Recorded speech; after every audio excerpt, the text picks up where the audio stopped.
I never grew up with educators that looked like myself. I always knew that wisdom was a powerful tool, but I also know that oftentimes we neglect it because of who it comes from. Facts. It's not necessarily just about being a king, it's more so about becoming a kingmaker. Man, you got to be close enough to relate, but far enough ahead to inspire.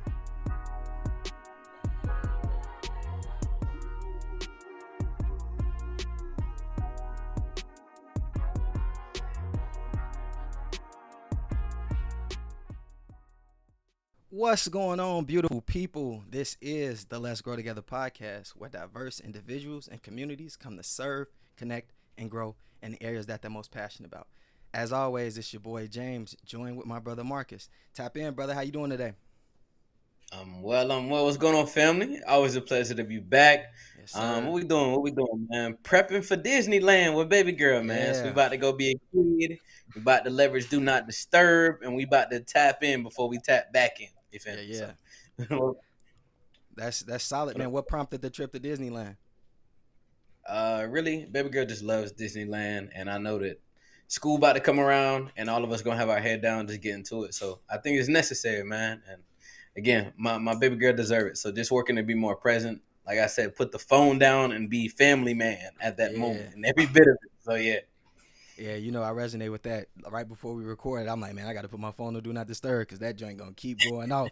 And I'm like, one, I don't want it to interrupt the conversation, but two, I'm like, I just need to focus more so like being present. mm-hmm. We got so many different hats we wear. We got so many people pulling at our energy, and it's very important that we give our undivided to the thing that's right in front of us, no matter what it is. So that's something that I'm super like intentional about going forward. But man, I would love to go ahead and introduce our guest, man. I know we usually have a quote of the day, but life be lifing sometimes, so didn't have the time to put it together. But I want to bring our guest on. It's somebody that I had the opportunity of connecting with at our holistic wellness festival. Super dope, down to earth person. I'm talking about heard his story and I was blown away. I'm like, you have to come tell our Let's Grow Together family about yourself because one, I know you can help them, but two, he's just a dope motherfucker. So without further ado, man, I want to go ahead and bring on our guest, John. Got it. Yeah, Welcome, what's John. up? Welcome. Yeah, excited to be here. Thanks for the hype. Really appreciate that. Yeah, man, you deserve it. So go ahead and just give our Let's Grow Together listeners just a little bit of a introduction into who you are and what you're about. So my name is Jon Cerone. I'm a published author, also a podcast host, and an artist as well. Just bent on helping people chase their dreams, live healthy, authentic lives. Overcoming adversity, and also just passionately living life to the fullest, while also I don't know, smiling while you do it, I guess. Yeah. Mm. Spot on. So I know you talk a little bit about adversity and things of that nature. I was able to get just a little glimpse just into your personal story. Would you mind kind of telling us how adversity has really shaped you into the man you are today? Right. So in May, I actually reached my 5-year sobriety mark. So I'm a recovering addict and alcoholic. Adversity, that's a one way to put it. I was in active addiction for 8 years between the ages of 18 and 26. Just couldn't really get my footing in the world, couldn't really figure out a way how to love myself and also be, who I'm supposed to be. So I had to finally answer the question, am I really like everybody else? Am I able to moderate my drinking or using? And I just had to come to the conclusion that I'm not, at the age of 26. And that's really during the age when most people are partying, you'd say, Yeah. right? And I had to make a lot of really tough decisions at that point to be where I'm at right now. I told myself, I don't think I'm going to be able to chase my dreams if I continue to party. And that really struck with me because I'm like, I don't want to just not amount to who I think I can be. I Yeah. have all this untapped potential and stuff. But yeah, so I had to get sober in order to realize that. And that's kind of one of the biggest messages I talk about in my book and also my podcast. And hopefully getting into the public speaking realm. I mean, speaking at the Wellness festival was awesome. Yeah. It was a great experience. I really loved that. So hopefully I can do some more of those in the future. Man, so first off, man, we gotta give you a round of applause, man. So, cause 5 years sober is no easy feat. So first off, shout out to you. And man, you rocked it. You know, you heard in my introduction. I didn't say that just because it sounded good. Like you did your thing when we met, and you know, we're really big on energy. Like when me and Marcus, before we even connected, the energy was crazy. So I'm like, yeah, I could really rock with this brother. And it was very similar to when I came to your tent. And I would love for you to just kind of share, like, if there was a specific moment or pivotal point in your recovery journey that like shifted your perspective on life. Yeah, I've actually had a few. I'd like to think that, man, every day you kind of like learn something new about yourself as long as you face it. You know, for a long time I was running from all the things that I was supposed to learn about myself that the universe was throwing at me, because it's hard to understand when you're wrong. Nobody wants to be wrong, and Mm. I thought for a long time that I was going to be a famous rapper. So at the age of 18, I started doing a lot of drugs, and I was in the rave scene. I'd been writing poetry since I was 13 too. So, and then I started dancing also with like lights on my hands, like gloving, like rave culture stuff. So I Okay. tried to put it all together, and I was too focused on being intoxicated instead of actually being creative, which created a demon in and of itself at that moment. So at the age of 26, I was just laying on the floor in my apartment. I was in a pile of whatever I had thrown up from the previous night, and I stood up and I looked in the mirror and I said, I don't think I'm going to learn to love myself if I keep drinking and doing drugs, and I desperately want to love myself. So that's why I had to give it up. And Yeah. that moment when I was 26 was probably the most pivotal moment in my life. So, and that's why I'm here today. Shout Hmm. out to you. Definitely, definitely. Those we Appreciate like to that. kind of consider those like those shell shocking moments, right? Like sometimes it takes you getting the cavity to be like, okay, I really need the floss, right? Or getting pulled over for a seatbelt to be like, dag, I really need to start buckling up going forward. But again, yours to that extent seemed like it was really helpful and a pivotal moment for you. Now, I heard you mention you were really big in like on the artist scene, kind of things of that nature, dancing, artists, music, all the above. Do you still lean on music and just art in general, just coping mechanisms to continue to maneuver through and push through life currently? I don't think I'm gonna go through life without music or creativity in my life. It's a huge part of who I am. My parents actually hosted Christian rock concerts and festivals in the Chicagoland area for over 20 years. Oh wow. So my first show that I was at, I was actually 1 years old. My mom was holding me there at a Christian rock concert. So I've been around music my whole life. I didn't even like play instruments or anything either. I was really into biology and chemistry. I was in the National Honor Society in high school. I was a jock. I just wrote poetry. I really liked vibing with that. And once I got older, that's when I got introduced to rap. I didn't even like listen to rap growing up. I listened to metal. So once I started putting the poetry and the dancing and the rapping and the singing together, it's a huge part of who I am right now. I can't really say that I'm focused on putting more music out or even playing shows. I just really like to do it for the purpose of Hmm. doing it. You know what I Yeah. mean? Yeah. So I want to speak to that. I was looking at an interview recently with Andre 3000, and he was just talking about how he switched from his flute vibes Yeah. to rap previously, and he basically stated that like he just loves doing the music for himself. It's the decompression kind of Yep. associated with it, and spending time just creating essentially, right? And I'd love to know how that really plays a part of your role. Kind of, we like to kind of consider life as like a roller coaster, it's ups and downs, right? Now, previously, I know it would have been drinking or something of that nature. I know a lot of our listeners may, smoke some marijuana, do what they do in between to decompress. How does music play that role for you, during the highs and lows throughout life? And how do you really leverage it going forward from your previous experience?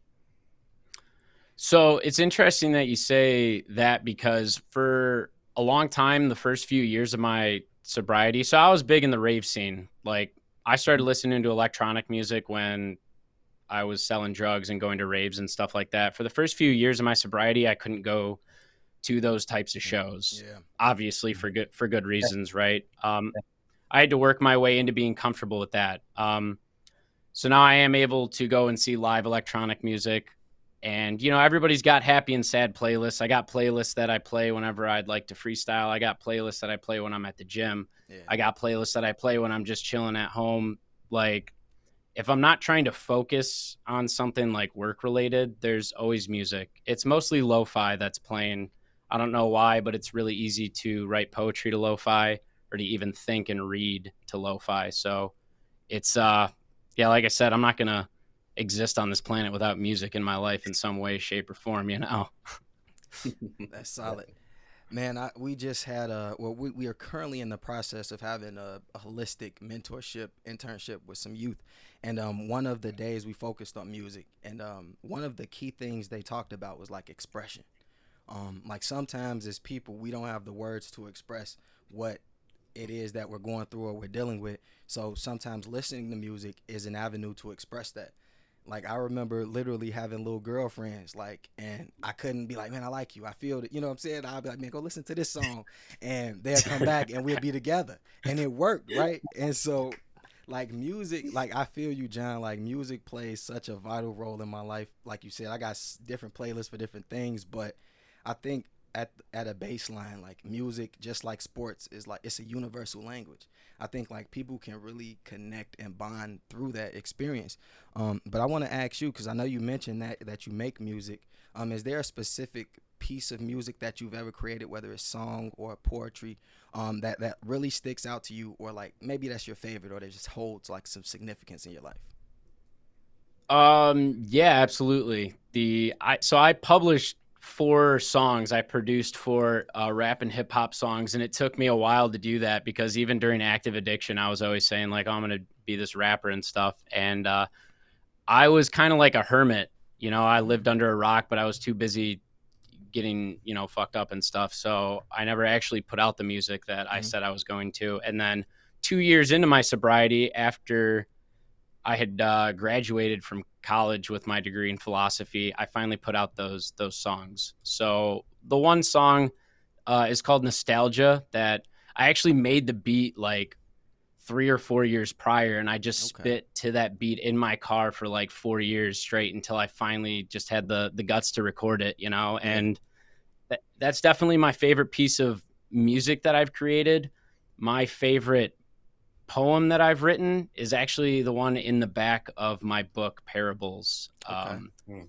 Yeah, that's stuff. It's called Lost. It's about a man who's walking through hell and he meets different demons that are trying to take his hope from him.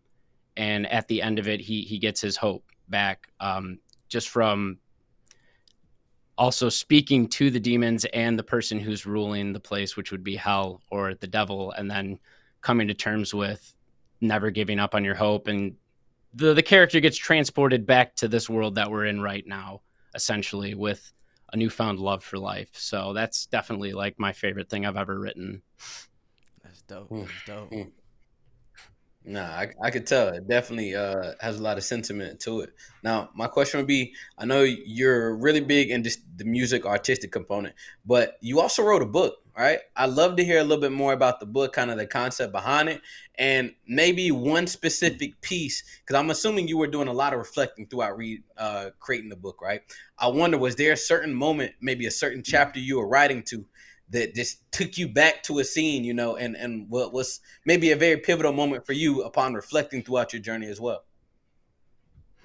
Yeah, there's a few of them actually. So the book isn't really traditional, I'd say. So it's more of a compilation of musings. So over the course of like 6 years are like all these writings. Basically, it was like in a binder with paper like this of my journaling through active addiction when I was really into drugs, and then getting close to being sober and questioning that when I got sober, and then a few years after being sober. So the book kind of encompasses like my journey, but it's not a step by step self help book. It's really just my raw thoughts and feelings during this time of my life, quarreling with wanting to chase my dreams, wanting to be healthy, wanting to love myself, but having these chains attached to me that are just dragging behind me and slowing me down. So there's actually a few moments in the book that definitely take me back to those moments that we're talking about.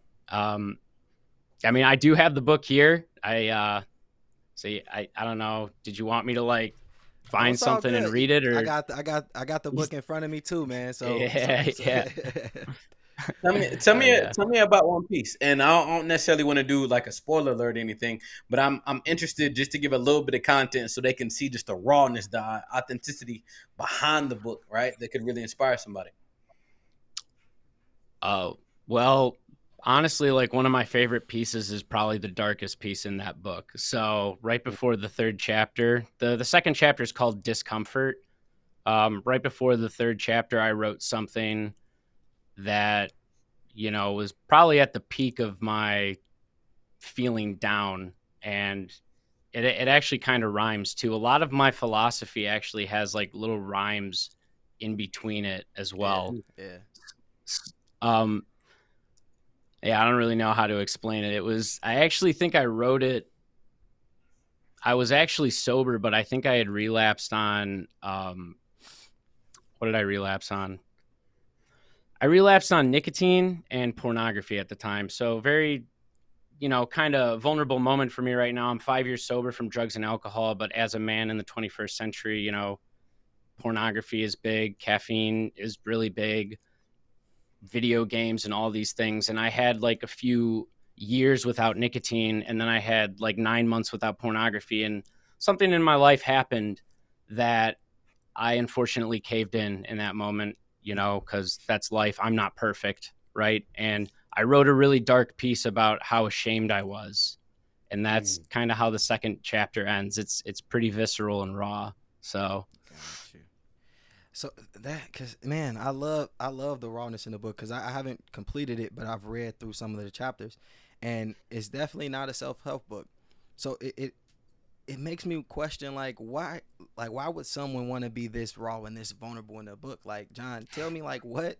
Not like truly, because a lot of times like, we'll write this in the journal, but like no one reads that journal. Sometimes that journal will never be opened ever again in life.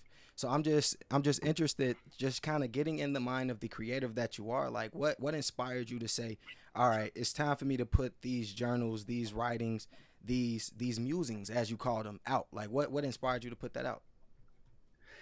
I just felt that I knew that if somebody was going to read this that was feeling just as down as me, that I could possibly help them out of the pit that I was in also. Like maybe if I put this out and somebody doesn't even read the whole thing, but if they just read one line that really just changes how they look about themselves, then I think that's like a victory for me, cuz that's how I felt with like rap too. Like you hear Mm-hmm. one bar from like one of your favorite rappers that like what like whether it's Biggie or Eminem or Pac or Guru from Gangstar that make you feel like you can do it. Like I'm Yeah, going to overcome this in one way or another. Like I already know the odds are stacked against me right now. I get it, and I've made some decisions that have set me back, but I just wanted to put that out there. So damn man, I just want to help people. I don't want to facts. I didn't want to just sit in my room with a binder full of my writings and not be able to tell the world that it's okay to mess up.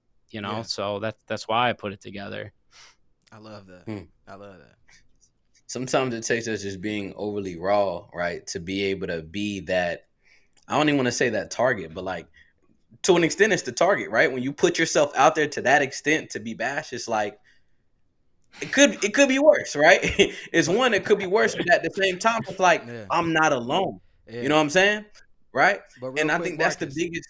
I was What's gonna up? say real quick. I think the dope part though is like, and John, you could correct me if I'm wrong, but like there comes a point like in your journey, not just as an addict, just as a person, like you decide like you just don't care, like you literally are just gonna do this thing because you want to do it. If people rock with it, if they don't, like it is what it is. And the reason I want to make that point is because John said something that was crucial. Like he said, not if they get the whole chapter. He said if they get one line that resonates with them, it can change their whole trajectory. And the reason that like that struck me is because today Um, Same internship I was speaking about, and not to get too long winded into this, but they asked us like, what is one thing that you would like to change about your family moving forward? Because we were talking about like breaking generational curses, generational wealth, like trauma. Like we were literally having this conversation, and one of the things that I said, and again, not to get too into it, I just kind of said, I said I'll break it down to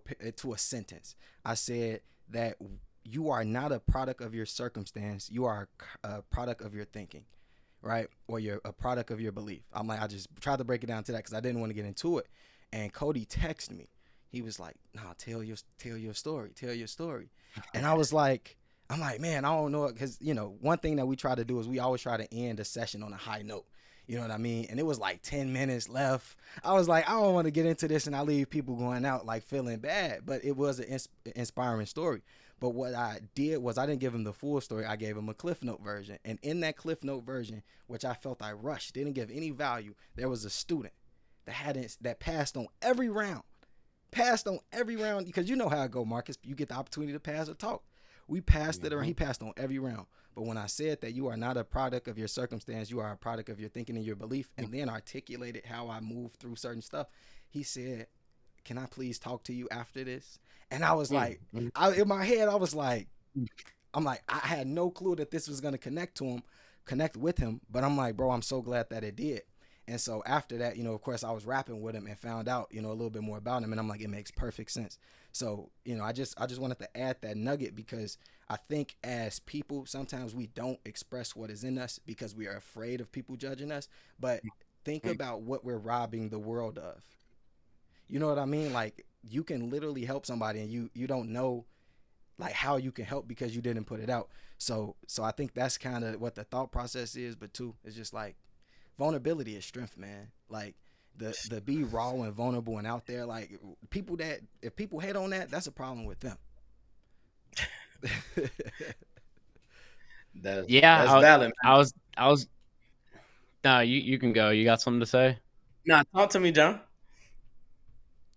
I was gonna say, also crazy in this day and age how men are changing as Yeah. well. We've been kind of conditioned to not be vulnerable, to Yep. rub some dirt in it and stuff like that. And I get it. There's a time to be tough. I get it, but there's also a time to be vulnerable, and it's extremely difficult to do that. I've been saying to people that I've been going to therapy since I was 16. I just needed help. I got a few screws that aren't in the same spot as all the other people, but that's okay because I work through it. And Yeah. telling people that, they're like, most men don't go to therapy. Also, they're not vulnerable with that. I got made fun of in high school for being extremely emotional. Names were called about that and stuff. And that's when I went and hid under my rock and in my shell, and just being more outspoken with what we're going through Yes. in a positive way. It's all love. It's all compassion. I'm not trying to say all the messed up stuff that I went through in order to flex. Like, I'm doing it so I can strike a conversation with somebody, because I know when you're really down in the dumps and you vibe with someone like that, it could change your whole week. It could Yep. change your whole month. You never know. So it's tough to be vulnerable. I'd love to just hide in my apartment now and play video games and stuff, but this journey of being sober in recovery for 5 years has given me the confidence to come and do this and be okay with my story. That's Mm, powerful. mm. Now that community collaboration and just the support is really a superpower, man, and propels people through tremendous times. Just being again, we being raw, transparent, right? This weekend, my aunt's grandmother, or her grandma had got out of the hospital Tuesday. Her dad's birthday was Thursday, and Saturday we put up to the house, and her aunt had just passed away and was laying there deceased. And it was crazy. It was Yeah. a very shell shocked moment for Damn. everybody. But what I realized is, and again, aunt the cook, right? She gonna throw down. She bought a bunch of food for the crib, passed away. But yet the family rallied together, had the fish fry we cooked out. They was out there soul training, and I just realized how the family and the community element was just such a support system for everybody. From Yes. seeing my daughter run around, be jubilant, be joyful, be an untainted soul and spirit, how it brought life to the older people.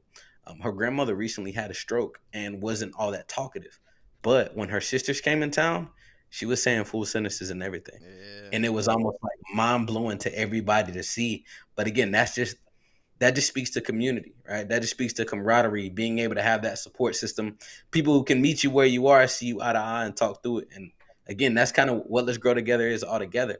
But I'm interested to see, like, how does community play a huge role for you all, just in regard to kind of what you're recovering across the board? And I know that you also leverage the podcast to continue to scale that community. Again, kind of similar philosophy to Let's Grow Together. I'm interested to hear that. Yeah, so I'm actually coming out of my shell a little bit. Like I said, I've been kind of a hermit and stuff, just coming into being vulnerable. So I've been doing the podcast for 2 years, and it's called Feel Free. It's pretty it's a general wellness podcast. We talk about sobriety, we talk about habits. I have business owners on there who talk about chasing their dreams and turning hobbies into something bigger. Sometimes I have like just a funny podcast, but all in all, like I hope my listeners take away from it that they can be healthy, you can be driven and ambitious, and you can do it with the people that you love. So that's kind of the Feel Free podcast. The slogan is um what is it? The only podcast that'll call you out on your bullshit and tell you to chase your dreams. So that's pretty much what it is. Go ahead and give it to me, man. Tap into the Feel Free podcast. Appreciate that. I do have a few buddies in Detroit. They're also on their recovery journey. I have a rapper in Detroit. His name is Muncie. I have Brandon and Aiden. They're also on their recovery journey, and they're recurring guests on the podcast. I have my brother who's sober here. He's a professional runner. I have a few other friends who are business owners, and I've just seen recovery and health affect people in such a positive way here. And I love hearing people around me saying they love the podcast. It's nice to know that the 2 years of work with the book and the podcast has some positive effects on people's life. So Sure. I'd like to be a part of more communities. I can't really say I'm the best at building a community, but I'd love to just be a part of all the positive ones I can find, because it's all really just about love when you think about it. I've been surrounded, especially, I'm not to sidetrack, but especially with the rapping thing and the stigma with that. The reason why I didn't like vibe with people who were producing at the time was like, I just don't vibe with materialism. I just don't. I don't know. I'll wear the same clothes for 15 years. I'll drive a $20,000 car. Like, I don't care about jewelry and shit. Like, I don't care about being on social media and being flashy and just talking about money and stuff like that. Like, the most beautiful thing in life to me has just been the time spent with beautiful people, That's and, real.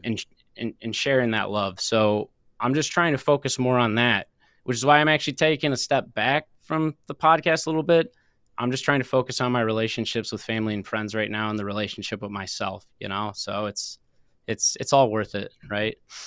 For sure. Man, I just want, man, that was beautiful, man. I really love that. He said it's spending time with the people you love, or just lovely people. Like, that's powerful. I want to ask you, like, because you talked a lot about your journey to sobriety, but I didn't really hear a lot about. I know you said you had like community and people around you, but I'm just interested in knowing, like, what do you think society and people that just are on the outside, what do you think they can do to help support like addicts that are currently struggling or in recovery, excuse me? It's tough because I actually had a different journey than most addicts. When I got sober for the third time and final time, people didn't even really know how bad it was for me, because I was kind of like a closet alcoholic at that point. So when I like told people like I'm sober, and they're like, oh, we didn't even know it was that bad. I was just walking around with fireball shooters and Jack Daniels in my cargo pants pockets all the time, and cocaine and weed, and people didn't really know how bad it was, because I was paying my bills, I was going to work, that was it. But you didn't really know how messed up I was, because I would just go back home and do that. So if you see certain signs with people that they're struggling, it's a tough conversation to have, but really just telling people that it's okay Yeah. and you care about them, and there are resources available to help you, you know, that I actually went and found a therapist at the time. So I didn't even start going to NA or AA. I was dealing with social anxiety when I got sober. Um, so I found a therapist who was 27 years sober himself, and he worked the program. He became my mentor for the first 3 years of my sobriety. I wouldn't be here today without him. So for people that are struggling with that, it's tough because I've met people who are in denial, and Mm-hmm. it's tough. It's really tough to stay there with them and tell them that you care and tell them that you love them. But at the end of the day, they need to want to make those changes for themselves, you know? And you can't force that on anybody because they'll give you pushback. You know, the first time I was going to rehab when I was 19, my parents were like, "You got to go to rehab or you're not coming home anymore." And that was, I didn't think I had a problem at the time, you know, and I pushed back in every way, shape, or form. I was getting kicked out of school and stuff. At that time, I didn't want to be healthy. I thought I was in the right. I had lost 50 pounds going into Mm. college. I went in 180 pounds, and when I got admitted 15 months later, I was 130, but still nothing was wrong in my head because, you know, I was diagnosed with psychosis. But you know, just being there for people, telling them you love them and that it's going to be okay. And sometimes if you need to sit down with somebody and look up a few therapists too, that that's huge too. Just it's great to be a friend and give your biased advice, but there are professionals out there who are trained to help Yeah, with stuff like that. And I talk highly of therapy, you know, especially in today's day and age. You know, for sure. 2024 is wild as hell. You know that. Yeah, yeah, Yeah, we're definitely advocates for therapists over here, without a For doubt. sure. You got For you sure. on. Even personally, I was just talking to my partner. I'm like, I think it's about that time. Like, you know, what I'm saying, young buck say crash out. It's like energy just bubbling a little bit. I might need to go give him a like call. Type, right? Marcus, even the term like even the term crash out like that lets me know at like you are up to no good. I don't care Yeah. what it is, what you're dealing with. If you describe it as crashing out, I know it can't be good. Yeah, nah. It's definitely something I'm hearing more now than ever. But you mentioned a few things, my guy, and one thing you really mentioned is the denial. That's evident. That's like one stage of the process within itself. And again, most people do it, and I've also realized it's really like in secrecy. I kind of heard you mention that you went back home, you did it, you were normally isolated, so people didn't really see it. Um, my question is for you, in the midst of really being alone, you also mentioned there's a lot of anxiety associated with it. What actual practical steps did you put in play to actually get over anxiety? Because I know that's probably one of the biggest learning curves for individuals, you know, bouncing back from that. And I know you still mentioned you deal with to today to an extent. What practical skills do you have, or what tangible elements are you working towards that others could benefit from in the same arena? So with anxiety, what I've learned, I didn't even diagnose with anxiety growing up. I dealt with depression and obviously the addiction and stuff. Later on in life, I started having problems with OCD and ADHD and obviously anxiety. I have noticed that the less I use social media, the less anxious I am. So there's always that. You can always look into that. I'll tell you that much. He's on fire. That's for sure. Appreciate that. Yeah. Um, Second, I've had to tell myself that I am not my thoughts.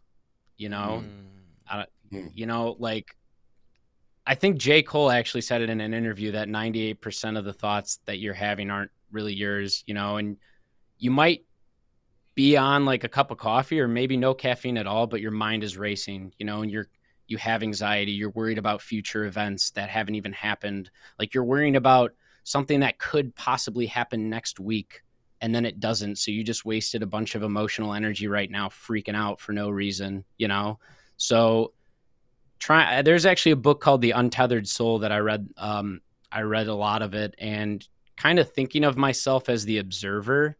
Like think of yourself in a chair observing what Yep. you're going through right Yep. now, you know, and put that together and just be like, you also got to realize that everybody else is probably just as anxious as you. If you're anxious about other people, they're living their life the best they can too. So it's not even like you need to care what they're thinking, you know? Mm. Um, and another thing with anxiety, I've always, you know, I got down on myself for doing the drugs a lot.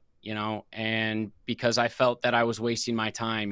We compare ourselves to other people, and social media didn't help with that. I felt at the age of 26, like, look at all these people and everything they're doing. So I tirelessly worked myself into the ground through burnout a few times because I had anxiety about the future, because I needed to complete and accomplish things. And yeah, I just don't care anymore, man. I'm going to get everything done. I'm going to be around the people I love. Like, I got to stop being so hard on myself and stop worrying about what my mind is trying to tell me or the ego is trying to control me. Like, if I just exist right now and enjoy my time being alive, then I think that's all I need to do, you know? Facts, facts. I think it was J. Cole that said like 98% of the thoughts you think aren't really your thoughts. But one of our homies, well, you know Cody, man. I keep saying one of our homies, you know Cody, man. Shout out to Cody. I gotta keep shouting him out. He went and got his master's in consciousness and human potential, and he Hold told on, hold us, on. Yes, hold on. Say that again, because when I found this out, my mom was blown. Like, you did what? yeah, yeah, Say yeah, that one yeah. more time so everybody can So catch yeah, that. and again, this it may be a different like technical, term for it, but it is consciousness and human potential. Um but in a nutshell, we think about 60,000 thoughts a day. And about 90 to 95% of those thoughts are the same thoughts that we thought yesterday. So what we tell a lot of our students, because they come to us like, man, I have this goal, I have this dream, it's so big, I have no clue how I'm gonna get there. I'm like, you have to start thinking new thoughts, right? You have to start putting new stuff in play. We talk. Everybody knows about affirmations. Affirmations don't work for everybody, but what it does is it helps you start to create new thoughts. But something you said that I love, and I hope that our listeners get it, that you are not your thoughts. One of the best analogies someone ever gave me was a person laying in some grass, observing clouds go past in the sky. I am not the clouds. I am observing the clouds. So all of those thoughts that you have, like those are just they're passing, right? Some of them are more important than others. Some of them may be more vivid than the other ones, right? But you are not your thoughts, and you have to realize that, because I think what a lot of us do, and again, not to get too technical, but we have a self image issue, and we don't want to identify that and attack that. So what we'll do is like we'll use social media as an excuse not to fix some things, right? And so I love how you said I saw that, and I'm like, all right, I'm a ground, I'm a ground, I'm a ground. But then you realize like I just want to love life. I just want to be with the people I care about. Like all these attachments and things don't really matter. So I love that. But I think just to kind of put a bow on this gift that I'm giving our Let's Grow Together listeners is just understand that like although you create your thoughts, those thoughts are not you, and the ones that you focus on the most, those are the ones that will grow. So if you give attention to the negative ones, the negative ones will continue to show up in your life. If you give attention to the positive ones, the positive one was I can't even talk, man, it's so crazy, but the positive ones will continue to show up in your life. You spitting fire so fast, you know what I mean? I feel that. Yeah, yeah. But Definitely. Marcus, So as we pivot, man, I want to dive into our growth segment. And as this works, man, everybody who previously came on actually leaves a question, pass it on to the next guest. So, man, I got a fire question for you, and I'm really interested to hear your perspective as well. So the last individual who was on was really big into RJ, and one thing I asked him, my question for him was, I asked him to really speak directly regarding around the RJ space, and maybe a question that he has asked some of his youth that has really sparked a lot of good conversation. And the question he has for you is, how do you begin to love the same person who has hurt you? I do remember that question. How did I forget that? How do Ask the you question again. Yeah, you got to How do ask it again. Hold up. how do you begin to love the same person that has hurt you? You know, it's interesting you say that, because the second book that I'm working on right now is dealing with forgiveness and Mm, no longer holding resentments against yourself. And it's crazy that you say that, because maybe the listeners are like, yeah, this person hurt me. How am I going to begin to love them? I look at it kind of differently, because I've always looked at it like I'm responsible for a lot of the hurt that I inflicted on myself with drugs. So mm, for a long time, I didn't know how to begin loving myself, because I was so accustomed to hurting myself and living in shame. And I just got to understand that we're not perfect. Nobody's perfect here. We've all done things to hurt other people and ourselves. Everybody deserves forgiveness. And some people might be like, listen, some people have done some really messed up things. All right, I don't know about that. And I don't know if it's this lifetime or a previous one or whatever, but everybody does deserve forgiveness. Now, forgiveness doesn't mean that life is going to go back to the way it was. If somebody hurt you real bad, and you don't know if you can either have them in your life anymore like that, you can forgive them and you can love them, but you got to go on your own path, right?